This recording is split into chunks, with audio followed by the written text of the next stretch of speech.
States Senate. And Summer Dickerson and I are set up to give him the opportunity to explain what he wants to do for Kentucky. And Charles, I'm so happy to see you, happy to hear you're running, and take it away, because what I want to start with is what you actually have in mind that's going to change the trajectory of our Commonwealth as a U.S. Senator. First of all, I gotta tell y'all how much I love y'all. I'm looking out at both of y'all at the same time. Y'all can't tell I'm looking at them both at the same time. Thank you for shining the light, telling the story. We in movement spaces, we're about the work, but we also have to tell the story of the work. So I just want to put love on y'all, and I'm honored to run the Senate race. I did not think I'd run for anything at all. I don't come from politics. I definitely didn't think I'd run for Senate a third time. But to be here and to know that we can actually win this race and transform not just our city, our state, but the country too at a time when we need it most. I thank God for the chance. And I see this race being a testament to the movement, a testament to regular people who know poverty should end, that it's a policy choice, a testament to people who know that justice should be real and that freedom should matter and humanity is at the forefront. And the platform I've been lifting up over the years of people standing together from the hood to the holler is what everyone's calling for now. The fact that we're seeing more mutual aid, more organizing out of necessity is just highlighting the urgency of a platform that I live. And so I've jumped into this race after months of evaluation that we can talk about, because people have asked me to run for mayor and just to do something. And, Right. I think we all have to do some soul searching to figure out how we show up in this moment. I have, and leveraging my platform, putting my life on the line because you put your lives on the line. We have a chance to make history, and we will. And I'm asking you all to help me do it. So Charles, tell us what you think the difference is going to be between this time and the last two times. What are you going to do differently? How is your focus going to change? Because let's just say it out loud. We live in a racist Republican state. A black man running across Kentucky is tough. You had a hell of a campaign the last time. It was exhausting. It was rewarding. But dear God, it's a lot of work to convince people. How are you going to do that? How are you going to win the hearts and minds of all the people in the state that you need to win in order to secure this seat? Well, one of the biggest things that's different about this time around is the political climate. Right. I think in a lot of ways, my platform saying people can stand together from the hood to the holler, our common bonds are greater than anything that could divide us. Let's build a campaign and have government work for us. Let's end poverty. Having someone talk like that, in some ways, it felt a little ahead of its time. I've had people say that, like, Charles, if only, we had heard sooner, or, folks may not have been ready. Right. But at the same time, we were still making history. We took on the big money in the Democratic establishment, shocked the world. Then we took on the Republican big money establishment, became the first black person to be nominated for U.S. Senate.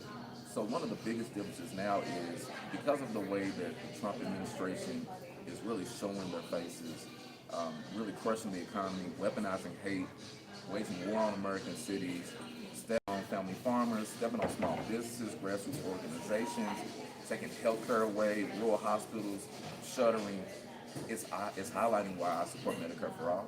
Right. It's highlighting why I believe in universal basic income and making sure that people can have a roof over their heads and not be crushed by high utility costs, that everyone should be safe no matter where they are, the color of their skin, what faith they practice, who they love. And so the thing that's powerful is that the moment for us is here. And I've also learned a lot. I don't come from politics. I don't come from money. I still live in the hood. And some of this stuff you don't learn until you do it. Right. And knowing what it means to take on the big money machine, how to build a team that focuses on community in an atmosphere that is trying to drown out community. I know what it takes, and I'm bringing leadership around the table that understands how to do that. That's including y'all. And also, I know now that the people of Kentucky are resilient, and I've restored my hope, and I'm hoping this campaign can restore yours, because all across Kentucky, and I know racism is real. Hear me, racism is very real. But also love is. Right. And love is the greatest power that we have. And after seeing yards with Trump signs and Booker signs in them, yes, a black man can win in Yeah. Kentucky. A person that believes in humanity, that shows up over and over again, can win because people know what you stand for. Even if we disagree on some things, they know you for real. And my policies aren't talking points. There are people running in the primary and certainly on the Republican side who are talking at people. The things I talk about, I live it. I've been homeless. So when I'm saying housing is a human right, I'm thinking about what my mom had to do for me. People know that I really mean it, and the moment is alive. One of the most profound things I remember about you was when you told us about your diabetes. The cost of insulin has skyrocketed. You were rationing your own insulin to be able to continue to stay alive. Right. So, when you say you've experienced it, you really have experienced it. And I feel like a lot of people are talking into echo chambers. I never feel like that when I hear you speak.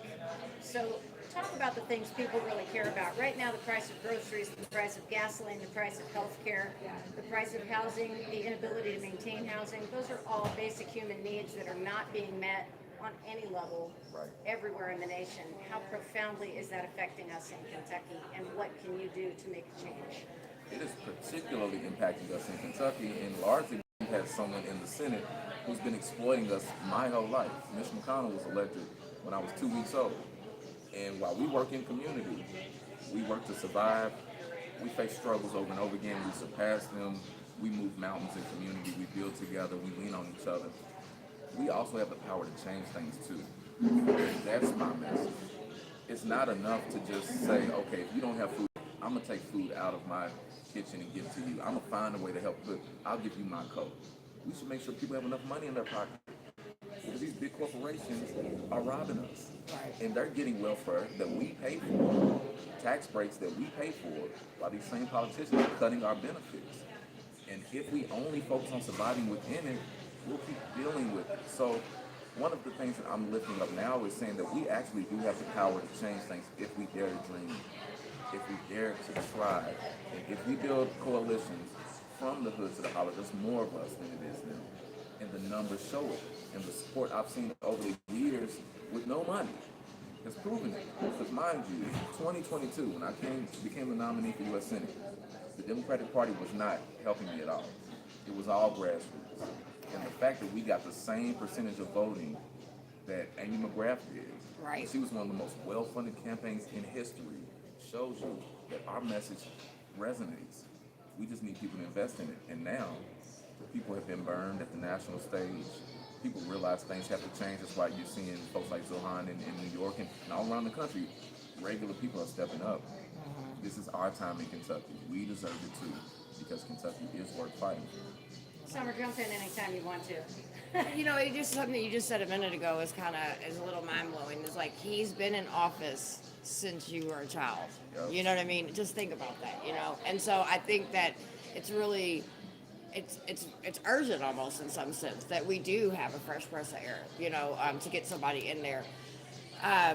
Go ahead, Tar. I just wanted to point that out because that's a lot. It's a huge. It struck me when he said it as well. And I've known McConnell since he was the Jefferson County Judge Executive when I was in my 20s. So Right. he's been a constant presence. And it seems like with all the power that he has aggregated over the years, the ability to literally change the judicial structure in the nation from the local courts all the way to the Supreme Court That's right. has been a huge component strategy of this whole last 4 decades. So That's right. that's another part of it. People forget about the judiciary. Yeah, the Supreme Court right now has agreed to hear a case on whether the Trump administration can ban birthright citizenship. They've already moved to gut the Voting Rights Act. And so while we are working in community, and we have to do that, I'm going to continue to lift up the message that we also have to go upstream to change the system too. And we can and we have to, because they are actively working to silence us, to make sure that poverty is passed down from generation to generation. And we have a lot of politicians locally, at the state level, and at the federal level who are laying down to it and playing games with it to get rich themselves. Yeah. I'm not taking corporate PAC money. I will not sell out. I'm standing on my principles because you all are my family. The people of Kentucky are my family. And I'm hoping that we can give this race a chance. There's a lot of cynicism, a lot of questions whether things can ever change. I feel that that's why I'm doing this, because I'm like, hell, if we don't change it, it won't change. But let's look again at this race, because I'm already leading in the polls. The big money candidate got back in the race, and I'm leading her. And then on the Republican side, there are historically weak and extreme candidates.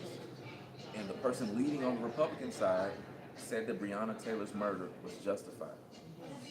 Daniel Cameron is leading on the Republican side. We could very well see me taking on the person who said our lives don't matter. While people may be looking past this race, I'm telling you, this is a race we can win. Yeah. For the movement, for humanity, for Kentucky's future, we need to do this. Kathy wants to know what you would do to help our education system, and having kids in the public schools, you could speak to this very personally, being a part of organizations that have worked to pass He's running for legislation the to Senate. protect kids in the public schools, like That's the right. Brown Act. Address what you would do to help our education system, and then she wants to know what you're going to do for the seniors. Absolutely. So, first of all, we'll talk about protecting Social Security. I'll run down a couple of things. But on the front of education, this is another reason why federal government is so important, because the funding that comes to the state that then gets dispersed to our local communities is critical in how we make sure to address equity. And the fact that our public schools are funded off of property taxes, and in an area like West End where I'm from, if you don't have a lot of money, the schools are suffering. We have to reimagine how we fund our public schools, because we need to fully and equitably fund them. We need to make sure teachers can have their full benefits, because that is one of the highest forms of public service. And we also need to make sure that we're educating our children, that we are culturally competent and sensitive to the various needs of our students, instead of seeing history being erased from the books and the truth being deprived from our children. We have to equip our children to be learners and to be innovators, to be owners, not just employees. And so this is part of my life's work, and I'm excited to stand with our public education, our public teachers, our student leaders, our dreamers, and I'll be a loud advocate in the Senate. And on the front for our seniors, our elders, our trailblazers, one of the reasons why I'm fighting to protect healthcare is because I see the challenges that so many of our elderly loved ones face when they cannot afford to take care of themselves or to stay in their homes. Housing is a human right, no matter what your age is. And I believe that we need to take care of our seniors because they've taken care of us. So policies like universal basic income, it's not something we often hear about, but if our seniors, and it doesn't take away from your benefits, can have additional money in their pockets, this is more financial freedom at a time when so many of us are struggling to just make ends meet. So I'm committed. I know that we have a lot of infrastructure needs, especially here in Kentucky. So having someone in the Senate who's going to fight to make sure you can get to your doctor's office because it's still there and the road isn't broken, and that you can have a roof over your head. Count me in as the loudest champion there will be. I will wear my voice out. I will stand in the rain if I need to. I'm committed, and you deserve it, and I love you, and I'm gonna give my all. Okay, so you're talking to me on a very personal level, because I'm a senior now. Started on Social Security, Yeah. started on Medicare, and people in my age group, and I know this for a fact because I'm feeling it myself, are really, really concerned about whether we're going to have the life's work that we've put in, Right. that many decades of labor and saving, will we be covered, will we be protected? And so that is a huge part of Kentucky. Plus, we have an enormously aging population. We're all baby boomers at this point. Yeah. You know? And another point on Social Security. So Trump ran up now. I'm gonna say if you believe anything Trump said, okay, well, let's work through that together. But in earnest, In therapy. and look, I've been in therapy for the past 2 years. It works. But, Therapy is a beautiful but thing. And thank you for saying that too, because Yeah. mental health is another major It is. crisis. Especially for men. Especially Yes, for men. You know what I especially mean? for Yeah, absolutely. So, is. thank Yep. you. Look, we gotta love on ourselves. Yep. But as far as Social Security is concerned, Trump said he was going to protect it. And I think people seeing now that they have not only been looking to gut Medicare, Medicaid, but also making it harder for our loved ones to receive their Social Security. People in my generation and younger are saying, will it even be there for us? This is something that I'm committed to because I see it day in and day out. This is not an academic conversation. A lot of our loved ones across Kentucky are elderly. Yep. A lot of us face health challenges. I'm a type 1 diabetic, but a lot of people are facing health challenges. And so I'm fighting again for our survival because I know what this means. Absolutely. Charles, I'm going to just ask a question on Summer's behalf because Summer is one of the major anti-human trafficking advocates in the entire nation, and she has such great concern for the unhoused that she serves, and I do that too. The folks who are in trafficking, the folks who are underserved on every level, even if they're not houseless. And Louisville's houseless population has exploded in the last several years. It's this way across Kentucky, and it's no longer just downtown, Right. in the West. Whatever people say, it's everywhere. In every area, you're sitting in a really nice section of town right now, and we've got a ton of unhoused citizens who frequent this area. So, what is the hope and the plan of the Booker campaign to deal with the underserved populations that are not getting what they need from the city of Louisville, particularly? Yeah, I think, first of all, thank you again for the advocacy around our loved ones who've been trafficked. There's an aspect to things that happen in our society that don't get covered in the news, that people who are marginalized or don't have money in their pocket don't get attention. And I want this campaign to shine the light on people who get ignored, on the stories that don't get told. So I want to help lift that up too. But you're right, there are folks who are battling with being unhoused, from our veterans to parents who face hard times, to our children. To seniors. Exactly. Everybody. And a lot of our seniors, and I was talking to some of our folks out in East Kentucky, this is not, like you said, it's not just a downtown Louisville problem. People all over Kentucky are struggling to find a place to stay or have money in their pocket.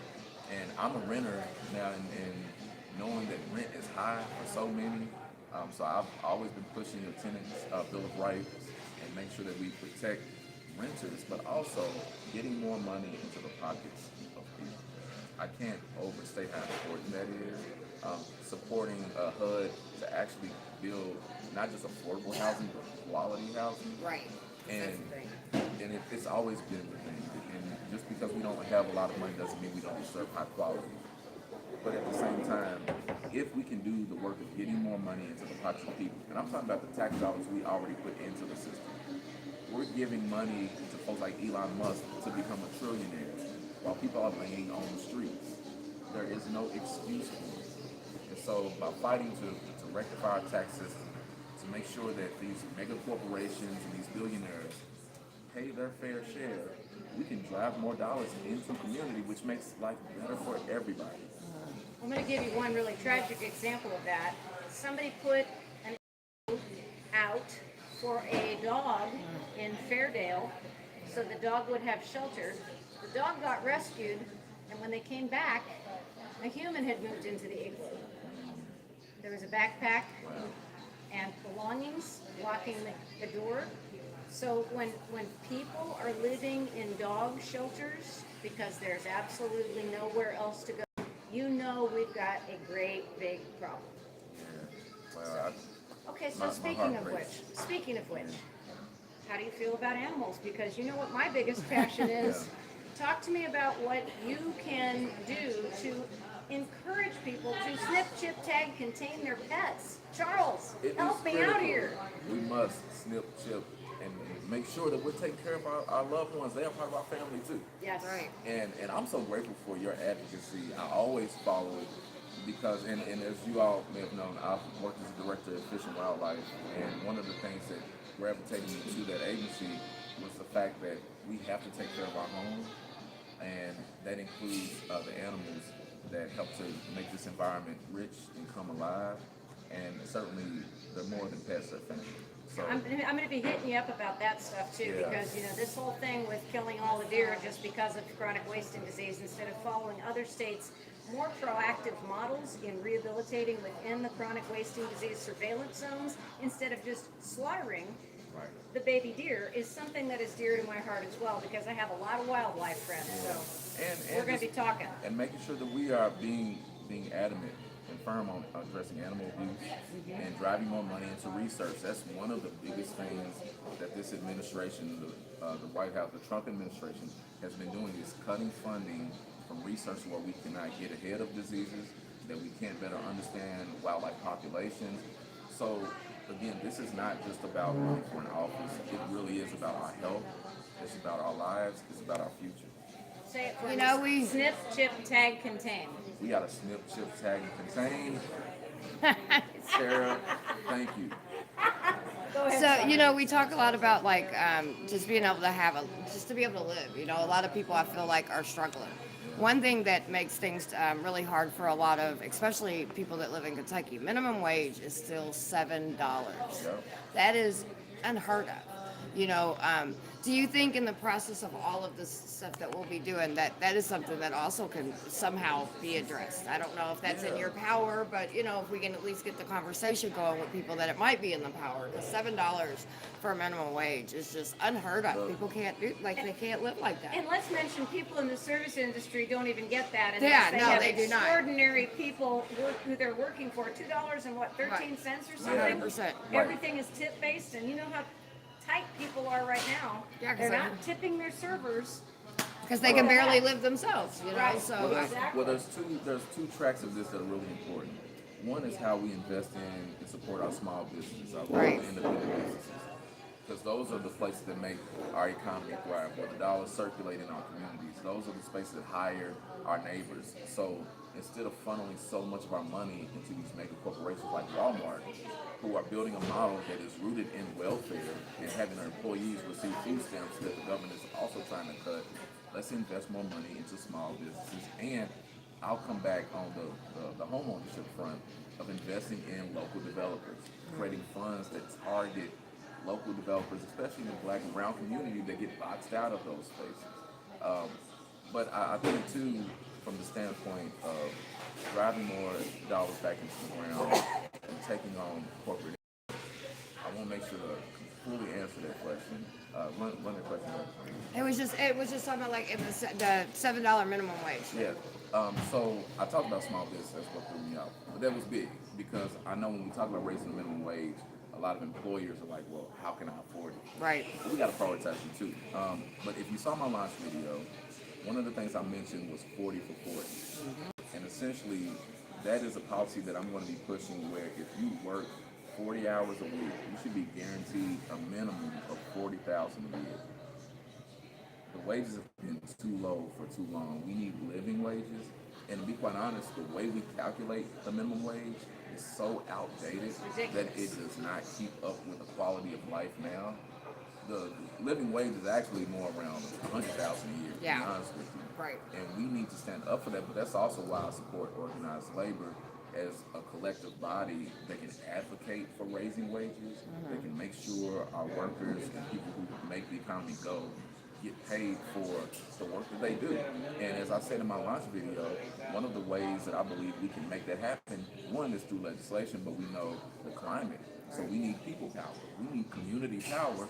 And that's why I said, if we need to have a general strike, which I think is long overdue, I agree. we should do it. Because as regular people, we have been crushed by this economy that is driving money to billionaires and mega corporations. So I will be a loud voice on that. And I'm excited about it because I'm hearing more people around the country acknowledging, and these No Kings rallies where you're seeing people in communities all over the country that don't typically get out are saying things have to change. A lot of seniors, a lot of conservatives. Yeah. It's not just the That- liberal Democrats, as everybody says, who are out there. Those No Kings rallies are, and Summer was one of the organizers, so. Yeah. That's why I was in the I back know cheering this. on. It's Sorry. right. Yeah. This isn't about the establishment on the Democratic side has been screwing us too. This Yes. is beyond party. This 100%. is about humanity.